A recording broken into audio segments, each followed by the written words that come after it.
नमस्कार दोस्तों, आप सब कैसे हैं। आई होप आप लोग अच्छे होंगे। आज हम लोग देखेंगे भारत का इतिहास मौर्योत्तर काल से कुछ महत्वपूर्ण तथ्य जो सभी परीक्षाओं के लिए महत्वपूर्ण है।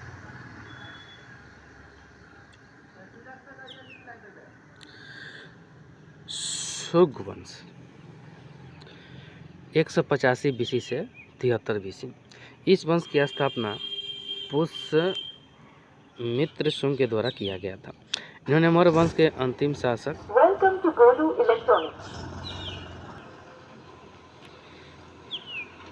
इस वंश की स्थापना शुंग वंश के द्वारा किया गया था। इन्होंने मौर्य वंश के अंतिम शासक बृहदस्त की हत्या करके शुंग वंश की स्थापना 185 BC में किए थे। इस वंश के बारे में प्रमुख जानकारी पतंजलि की रचना महाभाष्य से मिलती है। इसके अतिरिक्त कालिदास की प्रमुख रचना मालविका से मिलती है। गार्गी एवं की रचना गार्गी संहिता से भी मिलती है। धनदेव का अयोध्या अभिलेख एवं हेरोडोटस का विदिशा स्थित गरुड़ ध्वज अभिलेख से भी इस वंश के बारे में जानकारी मिलती है। इस वंश में कुल मिलाकर 10 शासक हुए।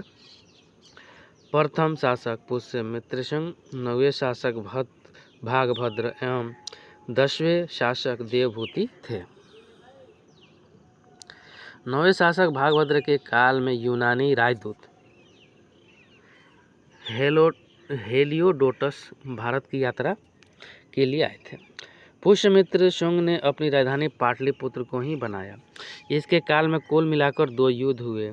विदर्भ का युद्ध और यमन आक्रमणकारी के विरुद्ध किया गया युद्ध। विदर्भ महाराष्ट्र अग्निमित्र के नेतृत्व में एक सेना को विदर्भ भेजा था जिसमें उसकी विजय हुई थी। इसकी जानकारी कालिदास की रचना मालविका से मिलती है। पुष्यमित्र शुंग के समय भारतीय क्षेत्र पर 2 बार यमन आक्रमण हुआ। पहले अभियान का नेतृत्व मेडेटियस के द्वारा किया गया, जबकि दूसरा अभियान का नेतृत्व मिनांडर या मिलिंद के द्वारा किया गया था। इस वंश के अंतिम शासक देवभूति थे, जिसकी हत्या वासुदेव नामक सेनापति के द्वारा कर दिया गया और इन्होंने शुंग वंश के स्थान पर एक नवीन वंश कर्ण वंश की स्थापना की थी।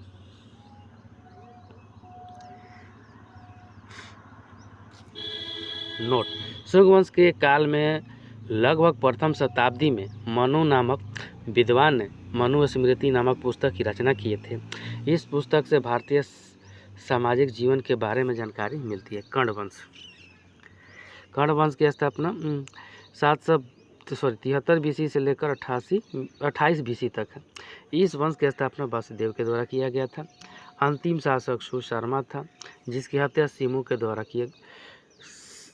सिमुक नामक एक सामंत ने कर दिया था और इसके द्वारा एक नया वंश सातवाहन वंश की स्थापना किया गया था। मौर्योत्तर काल में हुआ विदेशी आक्रमण।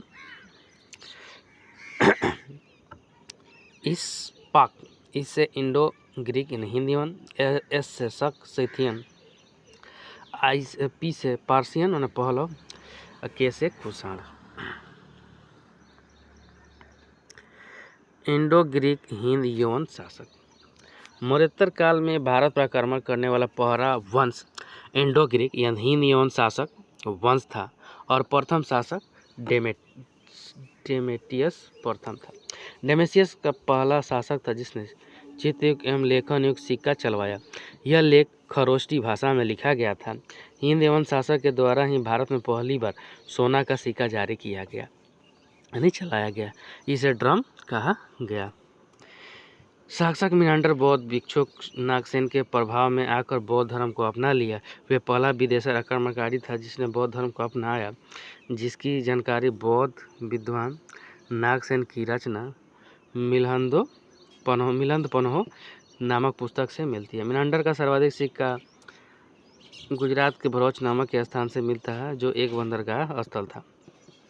इंडो ग्रीक शासक के द्वारा भारतीयों ने ज्योतिष विज्ञान, खगोल विज्ञान के साथ साथ समय की गणना के बारे में भी जानकारी प्राप्त किया। इंडो ग्रीक शासक ने मूर्ति निर्माण के क्षेत्र में एक नई शैली गांधार शैली का विकास किया और इस शैली में निर्मित प्रथम मूर्ति महात्मा बुद्ध की बनाई गई। शक या सिथियन शासक। मध्योत्तर काल में भारत पर आक्रमण करने वाला दूसरा आक्रमणकारी शक या सिथियन शासक था, जो मध्य एशिया के यूची कबीला से संबंधित है। यह अलग अलग समूह में भारत आए, अतः इन्हें अलग अलग नाम से जाना गया। जैसे तक्षशिला के शक वंश की स्थापना माउस के द्वारा किया गया। उज्जैन के शक वंश की स्थापना यशोमती या चेटक के द्वारा किया गया। नासिक में शक वंश की स्थापना भूमक के द्वारा किया गया। मथुरा में शक वंश की स्थापना राजुल के द्वारा किया गया। इसी मथुरा के शक शासक राजुल को पराजित करने के पश्चात मालवा के शासक विक्रमादित्य 466 ने विक्रम संवत 57 BC प्रारंभ किया था। नोट: हमारे मूल संविधान में विक्रम संवत की चर्चा की गई है, किंतु वर्तमान समय भारत का राष्ट्रीय पंचांग कैलेंडर शक संवत को माना गया है।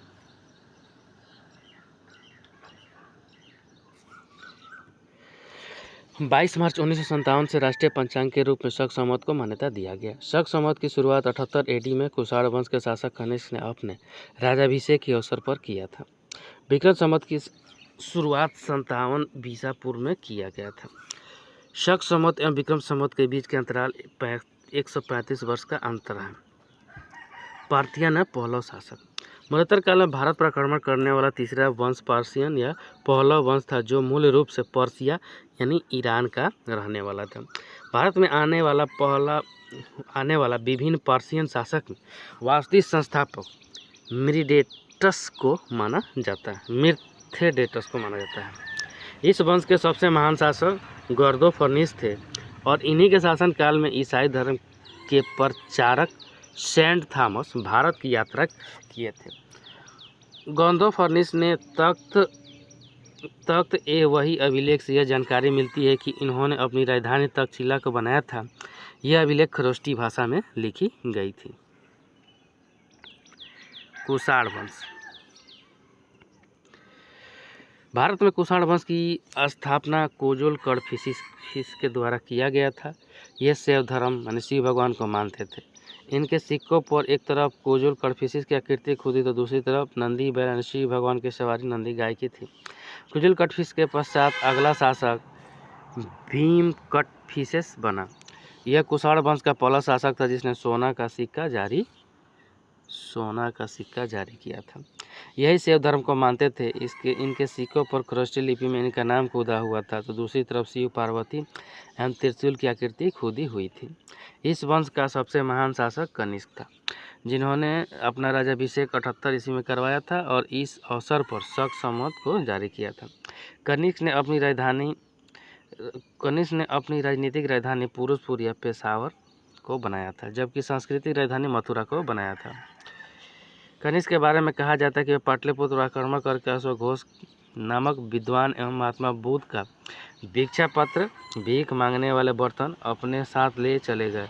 अश्वघोष को कनिष्क ने अपने राजकवि का दर्जा दिया था। कनिष्क के दरबार में कई विद्वान रहते थे, जैसे अश्वघोष, वसुमित्र, पार्श्व, चरक, नागार्जुन इत्यादि। नोट: चरक नामक विद्वान ने चिकित्सा से संबंधित चरक संहिता नामक पुस्तक की रचना की। कनिष्क बौद्ध विद्वान पार्श्व के कहने पर कश्मीर के कुंडल वन में चतुर्थ बौद्ध सम्मेलन का आयोजन किए थे। इस बौद्ध सम्मेलन में अध्यक्ष के साथ साथ एक उपाध्यक्ष की भी व्यवस्था किया गया था। अध्यक्ष पद पर वसुमित्र और उपाध्यक्ष पद पर अश्वघोष को बैठाया गया था। इसी बौद्ध सम्मेलन में बौद्ध दो धर्मों में बट गया, एक हीनयान तो दूसरा महायान। खुद कनिष्क महायान शाखा को समर्थन किए थे। वसुमित्र नामक विद्वान ने महाविभास सूत्र की रचना की, जिसे बौद्ध धर्म का विश्वकोश कहा जाता है। कनिष्क के समकालीन विद्वान नागार्जुन थे, जिन्होंने माध्यमिका सूत्र नामक पुस्तक की रचना किए थे। इसी पुस्तक में उन्होंने शून्य के सिद्धांत के बारे में चर्चा किया है। नागार्जुन को भारत का आइंस्टीन कहा जाता है, क्योंकि इन्होंने अपनी पुस्तक माध्यमिका सूत्र में सापेक्षता के सिद्धांत की चर्चा की है। कनिष्क के प्राचीन भारत का पहला शासक था जिसने विश्व प्रसिद्ध रेशम यानी सिल्क वे पर अधिकार किया था। यह मार्चिन के क्षेत्राधिकार के तहत आया था। पेरिप्लस ऑफ द इरिथियन सी नामक पुस्तक से यह जानकारी मिलती है कि इस काल में सर्वाधिक व्यापार रोम से होता था। कनिष्क के काल में सर्वाधिक शुद्ध सोने का सिक्का चलाया गया। सर्वाधिक सोने का सिक्का गुप्त काल में चलवाया गया था। मथुरा में कनिष्क के सिक्कों पर ढेर मिला है जिसमें कनिष्क को एक सैनिक के वेशभूषा में दिखाया गया है।